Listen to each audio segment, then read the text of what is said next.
Talaga na. Iskabaw, sino pa ba tao? Matambaka. Tambaka dahil. Yes, matambaka in the house mga kabiboy.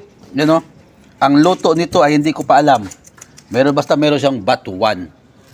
Many trees in the forest, but one is the best. At ayan, titingnan natin yung paksiw. Yan, daming suka eh. Ano, ayos. Ayan, nilagay na yung kanyang mga ingredients. Meron tayong luya. Merong batuan. Gwapo yung batuan, no? Alam niyo yung mga kabiboy yung batuan na yan? Comment down below kung sino nakakilala ng batuan. Batmini yan kasi marami. Pero ito yung pinakamasarap. Ayan. Siling pula, labuyo. Oh. Ayan o. Ayan na yung mga ingredients yan. Pero masarap yan, napakarami. Ito yung aming menu for the day. Ngayong araw na to. So, abang-abang lang po mamaya sa kanyang pagluto. At ayan na eh. Mix-mix niyan, sagol-sagol na. Yun. Update. Ito na siya ngayon, no? Meron siyang talong. Nawala yung isda. Pero okay lang. Kasi sarap niya, no? Ayan na, ano.